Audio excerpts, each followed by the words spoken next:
So guys, mag-ready na ko pack start today because tomorrow is my flight. So, here we go. As I hope flight na ko going to Tacloban. So, I got this luggage. I will bring at least one. So, I will bring many underwear because 1, 2, 3, 4, 5. So, 5 kabukong underwear akong dalhon. So, 30. Because twice ako magpapalit ng underwear. So, I will bring 30 pieces of underwear. Tapos, ito naman yung jacket ko.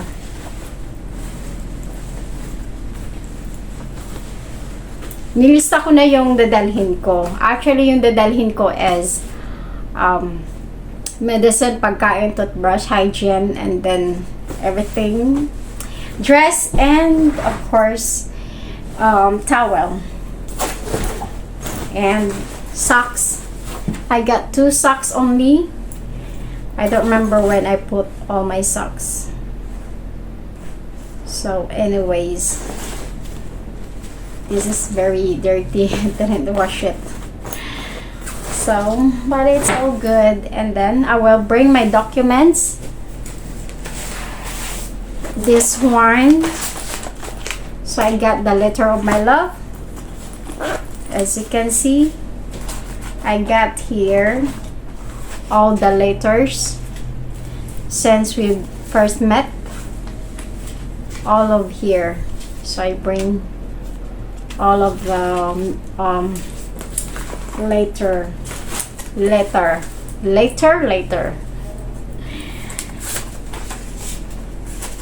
And then I got passport, Daniel passport, and mine. So I want to make sure that it's not old passport. So, muna akong dalhon. So, ito yung kay Daniel. And this is for me. Mine. So, yung mga ID ko, dinadala ko na din yun. Yung 4 na kailangan nila. Bali 12 pieces na ID. Visa ID picture. So, I got here. So, this one, my documents. So, dinala ko na yung mga pictures. So, I'll check it. I-check pa rin natin before natin ipasok sa suitcase yung mga dala natin. So, ito yung mga IDs. Make sure na kumpleto. 1, 2, 3, 4, 5. Look. That's Daniel. 5, 6. Only 6. 1, 2, 3, 4, 5, 6. So, 6. For medical and interview. So, kailangan sa medical and interview ito yung mga ID natin. Well, I got still here. Ito. Dala ko pa rin to. Ito, vaccine card. Of course, hindi natin kakalimutan yan. Vaccine card. Ito. Ito yon. Ayan. Visa ID. So, yan, pinasok ko na yan dyan. Kompleto na, tsaka mga requirements ko. Andito yung NBI. Kasi kailangan ng NBI, tsaka yung PSA kay Daniel at tsaka sa akin. Actually, kumuha na pala ako ng PSA dati, pero nawala. Yung PSA ko lang is valid for 1 year, and kay Daniel, for 4 months, I think. Then, ito na yung mga, andito na yung mga documents for Consular Section Immigrant, Visa Unit, American Embassy, Manila for interview, and the United States Department for the Return, Department of States for those visa. So, I got here. And then, yun lang. Mga documents, ito yung ipapasok ko dito sa ano ba tawag dun sa handle bag. Kasi, kailangan talaga, kung saan ka pupunta, at least carry bag lang to. Madadala lang to. It's easy to carry. So, ang laman dito, documents and passport. All my documents is here, the small bags I can carry. So, sabi nga ng labay ko, love, put your small handle bag so you can put in here, there, the documents, all my documents and the food for snacks. So, and then also my makeup.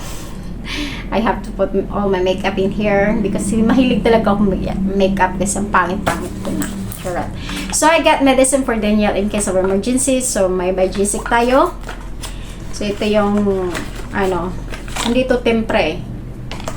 So, in case lang of emergency. Actually, yung pala natin, yung nakalimutan ko. Ilista ko nga dito.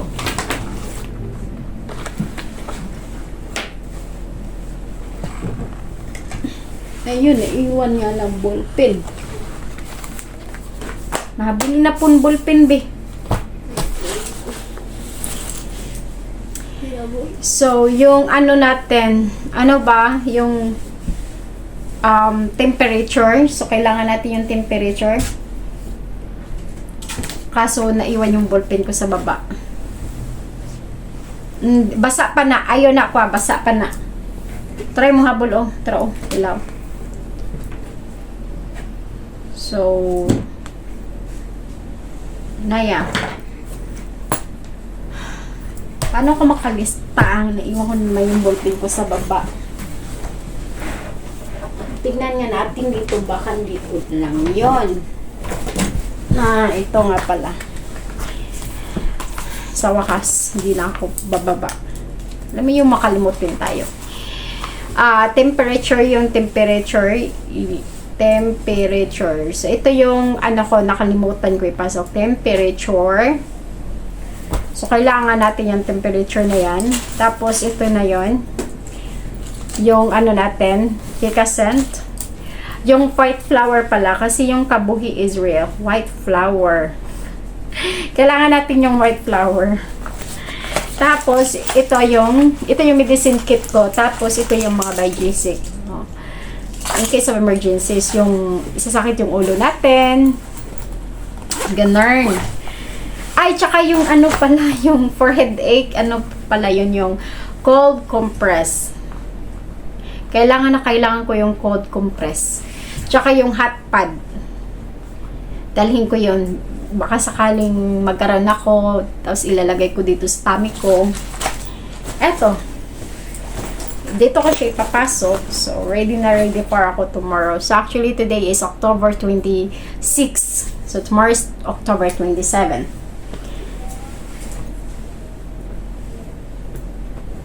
Ito yung jacket ko. Yung favorite ko. Ito naman yung another jacket ko. Yung gray. Tsaka, ito yung blue shirt ko.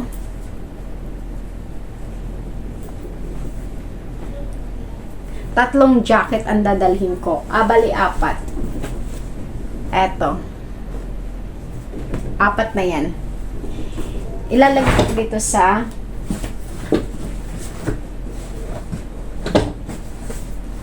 yan. Tapos, itong dress ko for kung sakaling mag-date kami ng labay ko. Ang dilim talaga dito.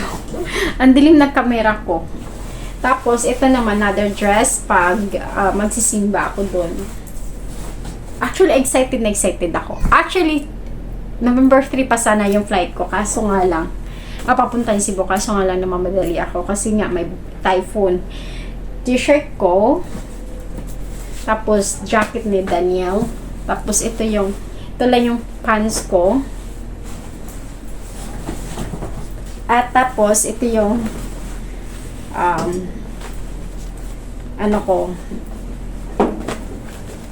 calzones, pantalon. Hindi na ako bumibili na talaga. Wala akong bagong damit. Almost, it's been a long time na. Almost 2 years, hindi na ako bumibili ng mga damit. Tapos, ito yung towel natin. Actually, kay Yin itong towel na to. Pero, gagamitin natin kay Daniel. okay lang, malinis naman yung daughter ko. Tapos, of course, ito yung medicine ko. Andito na lahat. So, may medicine pa ako sa baba. So, hindi na, last pa lang, isulat pa din natin dito, medicine.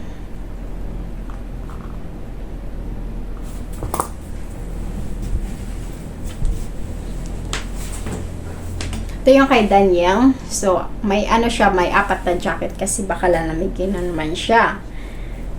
Tapos, may towel tayo. Roll bag, of course. Hindi natin kakalimutan yung roll bag. Kasi para saan yung roll bag? Kung sakaling magsusuka si Daniel sa aircon. Daniel na. Tapos,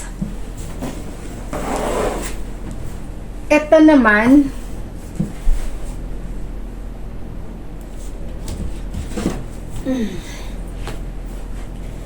ay, parang super excited ako actually. Hindi na lang nakikita sa mukha ko kasi nga ayaw ko naman yung overwhelmed talaga ako. Gusto ko lang chill lang, relax lang. Hindi naman talaga ako masyadong na yung lang, kalmado lang kasi alam mo na. Ito yung dress niya. Ang dami niyang dress. Napapak pa nga lang ako. Napagod na ako. Tapos yung bra ko, dadalhin ko lahat ng bra ko. Sa 2. 3 lang yung bra ko eh. So, no choice tayo. Tapos, ito yung underwear ko. Dadalhin natin yung underwear ko. Ganda niya yung t-shirt. Kasi alam kong, hindi na kasi ako bibili dun sa Manila or sa Cebu ng dress. Kaya lahat ng ko, kahit mabigat sa ko, kaysa bibili ako ng bago. Ilang charge lang to. Isang maleta lang to. Underwear ni Daniel. Parang 2 lang yung underwear niya dito. So, eto of course, dadalhin natin yung favorite dress natin. Tapos ito, yan, dami kong underwear. Ilang lahat underwear dala natin ngayon. Bilangin natin. 1, 2, 3, 4, 5, 6, 7, 8, 9, 10, 11, 12, 13. Ito lahat ng underwear ko. 13. Kulang pa to eh. Kasi alam kong tatama rin talaga ako maglaba. 13 lang yung underwear natin. Bali 15 lahat. May 2 pa dito.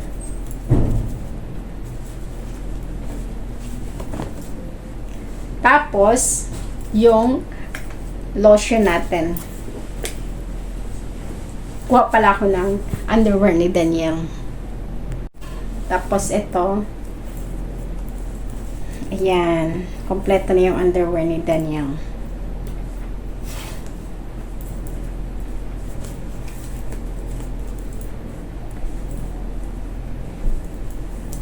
Ayan. Kasi hindi na ako bibili ng mga damit doon. Ayaw ko nang bibili ng Actually, ito sana yung dadalhin ko, yung suitcase nila Vega. So, laki, sobrang laki. So, favorite shirt ko, medyo basa pa.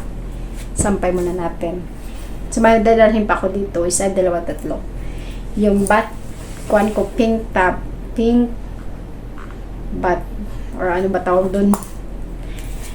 Lotion, dito ilalagay natin dito sa maleta. Tapos underwear ni Dandan. Yan. Tapos dito, documents, food, makeup. I-stock pa to yung makeup dito. Makeup. Medicine. Of course, di natin kakalimutan yung medicine natin. Tapos, ayun.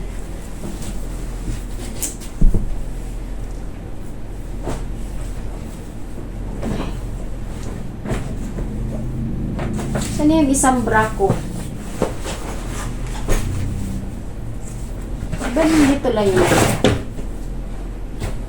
Bali, 4 yung bra ko. 4. Dadalhin ko. Tapos ito, dadalhin natin yan. Yan lang. Naman ang bag ko. First jacket ko. Dito. Maglalagay pa din ako ng jacket dito. Yung mga na kailangan. Tapos, jacket. Tapos, yun. Tumawag ang labay ko. Hang on. Calling Lovey.